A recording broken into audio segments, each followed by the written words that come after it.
Hello, cloneweb. I'm Alan Menken. Hi there. Hi, cloneweb. Bonjour. I'm Nathan Greno. I'm Byron Howard.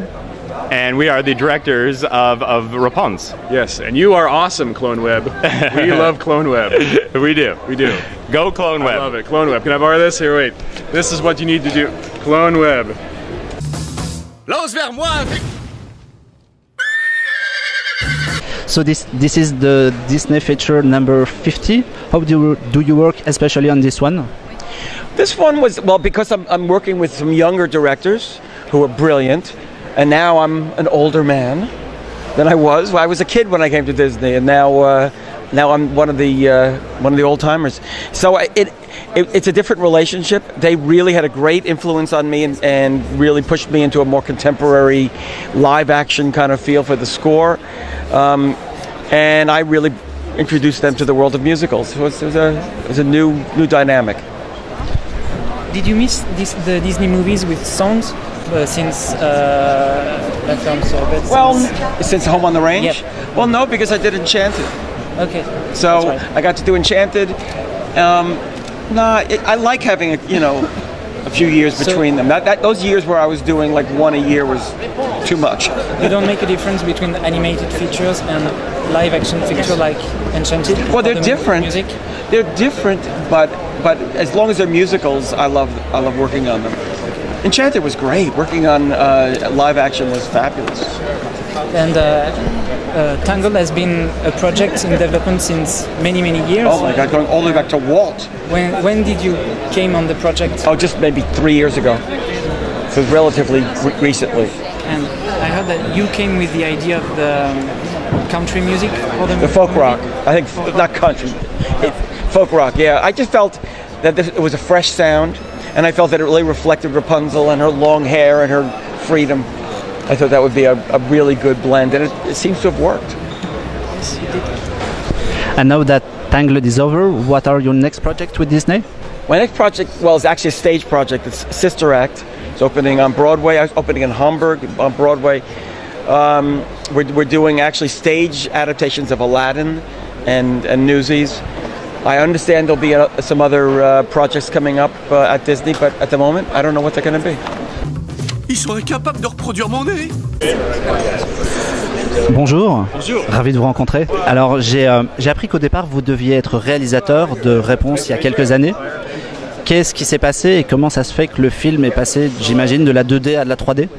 Oui, au début j'imaginais le film en 2D et j'ai réalisé le film. Mais à un certain moment, Michael Eisner, qui était le chef de Disney, m'a demandé de faire le film en 3D.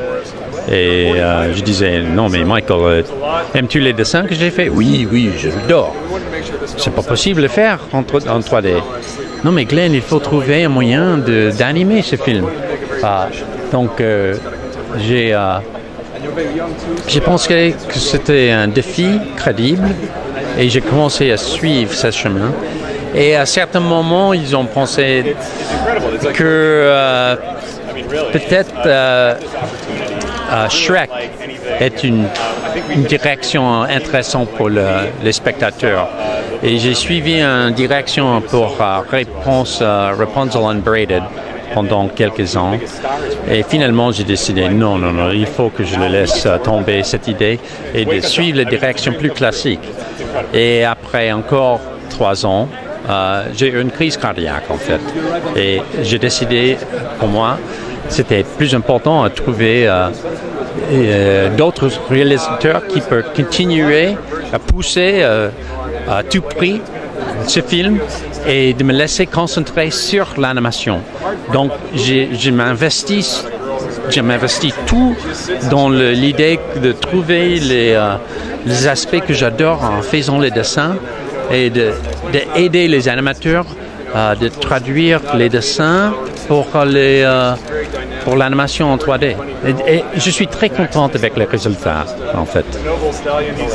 Est-ce que vous pensez que du coup, c'est la fin de l'animation classique pour Disney? Est-ce que maintenant, John Lasseter va se concentrer principalement sur de la 3D pour tous les projets?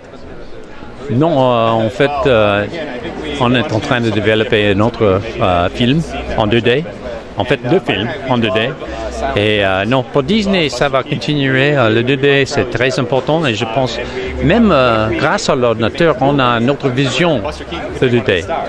Si on pense de ce qu'on voit comme l'image classique Disney, c'est une façon d'animer un film avec des limites techniques, les limitations techniques qu'on est forcé d'avoir les décors et les cellules, les selles avant et de peindre le dessous des selles. Et ça, c'est une image, à mon avis, passée. Et on peut faire des choses beaucoup plus expressives et de garder les traits faits à la main grâce à l'ordinateur. Je vois une autre vision. Oui. Bonjour. Moi, est-ce que vous pourriez nous expliquer quel est exactement votre rôle de superviseur artistique sur le film? En quoi ça consiste? Est-ce que c'est vous qui décidez du look des personnages et qui le transmettez aux animateurs en 3D, ou est-ce que c'est plus large que ça? Est-ce que vous pouvez nous expliquer comment? Je faisais beaucoup de dessins au début. Et j'ai présenté les dessins aux nouveaux réalisateurs Byron et Nathan. Et qui me donnaient leur OK, oui, j'aime beaucoup ce dessin et ça dessin. Et alors j'ai commencé à travailler avec les sculptures logicielles et on a modelé les formes avec les éléments importants pour moi. Et les éléments comme les formes moins symétriques, moins rigides, afin qu'on puisse, dès qu'un animateur cherche une forme subtile et sensuelle avec le bras de Raiponce, on aurait déjà sculpté cette forme.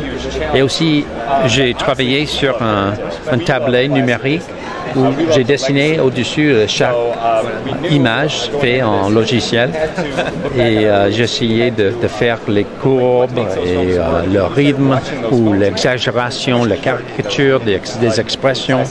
Et les animateurs, ils avaient mes dessins dans leur bureau, sur leur ordinateur, en essayant de répliquer cette influence. Mais en même temps, ce n'était pas moi qui l'ont constreigné. C'était plutôt un sens de libération, à mon avis. Et j'aime beaucoup ce qu'on a fait. Est-ce que vous aviez vous étiez déjà intéressé à la 3D sur des films comme La Belle et la Bête, qui avaient utilisé un petit peu le processus pour des décors ou autre chose, ou est-ce que pour vous c'était complètement nouveau sur ce film? Je n'ai pas bien. Est-ce que vous aviez déjà travaillé avec des artistes qui faisaient de la 3D avant Raiponce? Oui. Ou est-ce que c'était ça? Et c'était à quel moment?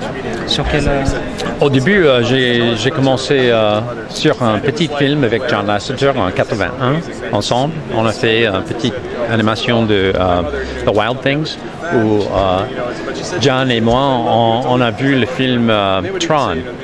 Et on était convaincus, d'animer, d'avoir un ordinateur peut nous aider à avoir les dimensions extrêmes comme ça. Il faut le faire pour l'animation. Donc, on a fait un petit court-métrage où on a animé le décor en 3D, mais j'ai animé le personnage en 2D. Mais avec les couleurs et les ombres, de faire sembler que c'était fait par l'ordinateur. Alors, après ce film, John a quitté Disney et moi, j'ai continué dans le même chemin. Mais chaque fois que j'ai vu l'ordinateur croiser le chemin, j'ai pensé, il faut dessiner mieux. Avec Tarzan, les branches en 3D, j'étais forcé de penser plutôt comme les sculptures, de dessiner sculptural. Et avec Long John Silver, avec son bras fait par l'ordinateur. Maintenant, tout à coup, il y avait un personnage avec les deux éléments, 2D et 3D. Et maintenant, avec Raiponce, c'est vraiment la réunion de tous ces éléments ensemble. Garçon, votre meilleure table, je vous prie.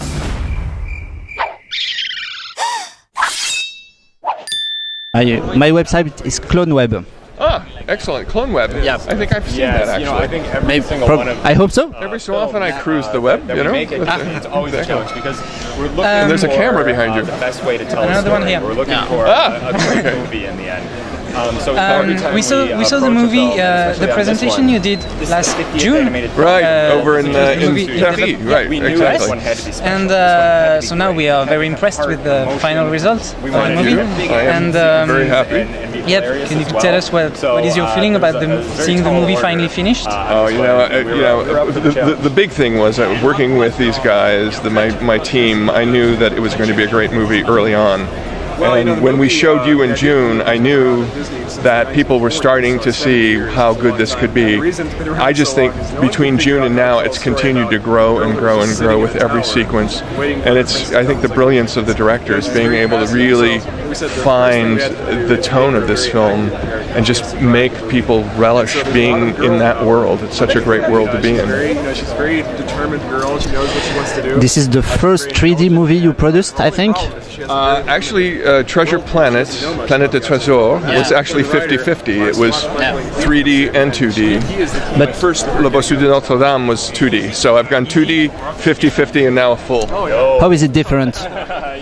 You know, it's in many senses it's similar. I think there's different schedules that you have to work with because, you know, when you're doing 3D, it takes a lot longer up front to get everything set. But I think in the long run, you know, the whole development process is very similar, and that's really the most that's the toughest aspect, is getting the story right. So once you get the story right, then you just trust the people that you're working with to actually get the technology working and to get the artistry behind the technology. Okay, and what are your next projects now? There's another project that comes out in 2013, which is tentatively called the Rich Moore Project, and that's the name of the director. I don't think it has an announced title yet, so that won't be out. And then I just got hooked on to another. Well, Reboot Ralph is still a working title. It's still a working title. It's not same movie. Rich Moore is the director, and then I'm working with Chris Williams, who is the director of Bolt, Byron and Chris. So my next project, I'm going to be working with him. After 2013, or? Yes, after 2013. I mean, you know, I'll start now, and then it'll come out hopefully in 2014. But it's still a top secret thing, so I can't tell you. Thank you very much. Thanks. My pleasure. Thank you very much. First, congratulations. The movie is awesome. I read that you both work on Mulan. I want to know if you meet on this project and how did you start working with each other? You know, we both work. Yeah, we did work on Mulan together in different departments. I mean, that was one of my first films. And was that your first film? And that was the first film I worked on. Yes, and we actually didn't work together because the studio is so big. And like Byron said, we're in different departments. It wasn't until we worked on Bolt. Byron was directing on Bolt, and I was the head of story, the story supervisor on the film, that we really worked closely together. We knew each other from the studio, but that's when we first worked together. And when Bolt wrapped up, we did a short on the DVD, and I directed that. And Byron, I didn't know how all the departments worked, and Byron showed me how they were working, and we realized, wow, we really make a good team working together. And so when this movie came up, I think John Lasseter saw the potential in us as a team as well, and he asked us if we'd be interested in making this film. And of course, what did we say? Of course we said yes. Of course, we said yes. It was a real honor for John to ask us that. How do you work as a team on this movie on such a short time to make it? I don't know if my question is clear. Oh yeah, no, very clear. No, actually, Nathan and I have a really good working relationship. It's not true of all directing teams. A lot of directing teams have a lot of conflict in there, and I think what's best is that Nathan and I, it's not really about us. It's about the movie, and it's about the best idea for the movie. And we have a crew of 500, and good ideas can come from anywhere. They don't have to come from us. And so if the guy who makes the coffee for the crew says, "I have a great idea for the movie," and it's actually a great idea, we'll say, "Great, we'll take it. We'll put it in the film." And a lot of stuff in the film actually comes from places like that. It's the most collaborative way to make a piece of art that you could possibly think of. You know, we really respect our crew, and they respect the stories that we're trying to tell, and it's perfect. We love it. Glen Keane told us a couple of minutes ago that he started working on the movie like a traditional 2D movie, and you use his drawings and his work. How do you work on that? Using his drawings? Yeah. Well, we have something called animation dailies that happen daily, and so we go into this big room. It's like a big sort of movie theater kind of room. There's a big screen in front of us, and animators, they show their work up there on the screen. And so Byron and I, we get up and we act out. We're like, okay, this is great, but how can we push that? How can we make the acting even better? And so we kind of get up and we're acting. We're, you know, I'll be Rapunzel, he'll be Flynn, and then I'll be Flynn and he'll be Rapunzel, and we're kind of acting out these parts. And then Glenn, he's over to the side. He has this a computer tablet. And what he draws, he's watching us, and he's seeing what we're doing, and he's drawing. And what he's drawing, he's actually drawing over the top of the 3D animation, the CG animation, and that goes up on the big screen. And so the animators they're learning sort of the best of 2D, how to animate from a legend at Disney, and putting it into their CG animation. And it's something that really hasn't been done. I really feel like we've raised the bar when it comes to animation now, for especially human animation. This film is unlike anything people have seen before. Tangled and the story of Rapunzel has been in development in Disney for a very, very long time. How do you feel being the two directors that finally made it happen and finished it? We feel great. We did it. Hooray! A little tired. A little tired. You know, it's great. The story, it comes from Germany, from the Grimm brothers, and it's actually been at the Disney Studios since the 1940s, and there have been countless iterations of the movie, people different and trying to tell the story in different ways. And the great thing that we figured out is that you have to get the girl out of the tower early, because, you know, the original Rapunzel in the Grimm's fairy tale is a very passive character. She's just sitting there kind of just waiting for, where's my prince?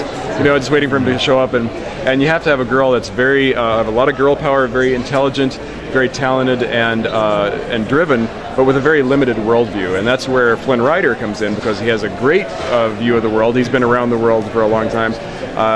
Ladies' man, well-respected thief, and he's the key to getting her out of the tower. What are your next projects, and will you continue working with each other? Yes. No. Yes. Wait a second. Hey, I thought we talked about this. Yes. Yeah. I guess we looked at the way this film came out. How this world. It's so beautiful that we've created. The characters are hilarious. There's so much heart in the movie. It's so much big action, and it's kind of this big roller coaster of a film. And we thought, we have to keep working together. If we can make a movie like that, let's make more. And so those are the types of movies we're interested in making. We've pitched more movies to John Lasseter, and John has picked out one that he would like us to do. And it's still in very early stages of development. And so we're figuring out what the story is. But it's going to be something that has all the same everything that's great about this film will also be in that film. Will we have a special short film with Pascal? Because that will make us very, very happy for a DVD or something else. I wouldn't be surprised. He's a very popular character. He and Maximus are becoming incredibly popular characters. And I guess, you know, once this film gets out in the world, I guess we'll see who the most popular characters are. But yeah, we love them. We're great fans of silent movie actors like Charlie Chaplin and Harold Lloyd. And we thought, well, wouldn't it be great to have characters like that in our movie? And the animators just went crazy with their expressions, and we're so proud of how it came out. Emmenez-moi, je veux voir le monde. Impossible.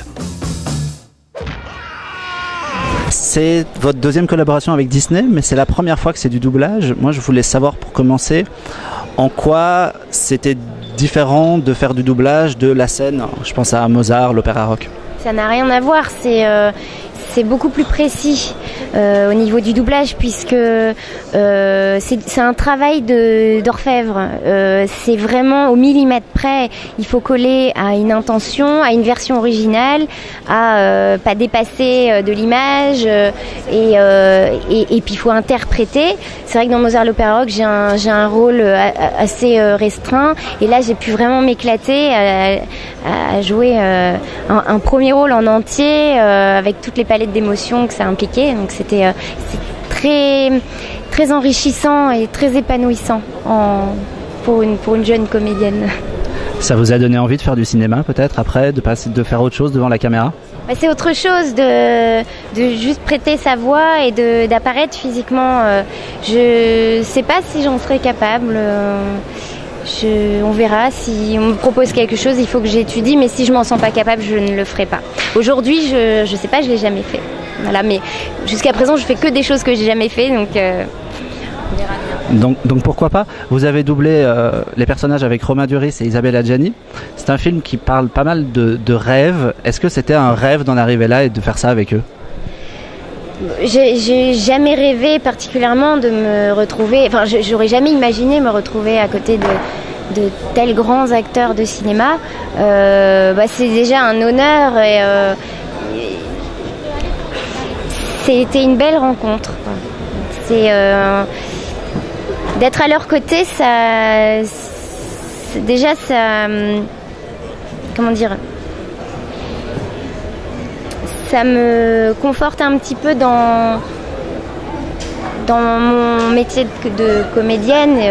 Ils m'ont beaucoup apporté je dirais pas des conseils, mais c'est vrai qu'Isabelle Adjani, je sens qu'elle m'a un peu pris sous son aile et c'était assez incroyable. Elle m'a dit des jolies choses. C'était une belle rencontre. Voilà. Je dirais pas que c'est une marraine, mais presque. Alors, est-ce que vous avez d'autres projets en ce moment, à part Mozart l'Opéra Rock? Est-ce qu'il y a d'autres choses qui sont en train de se dessiner? Moi, depuis des années, je travaille sur mon album parce que je suis chanteuse avant tout. Donc, je continue à travailler dessus. Il arrive bientôt? J'espère. D'accord. Alors, je sais que votre Disney préféré, c'est Fantasia. Alors, je ne vais pas poser la même question que tous mes collègues. Je voulais savoir s'il y avait dans Fantasia une des scènes en particulier qui vous a plus marqué qu'une autre. Oui, c'est la scène des ballets. Et avec Mickey. Flippante. Elle est ces balais qui apparaissent par milliers et puis l'eau qui arrive comme ça, qui engloutit tout. Moi, ça me faisait peur quand j'étais petite. Aujourd'hui, un peu moins. Et en fait, à chaque fois que je le regarde, je découvre des significations, un sens. C'est un film très profond. Et voilà. Me voilà sous le ciel étoilé. Je suis là et soudain je vois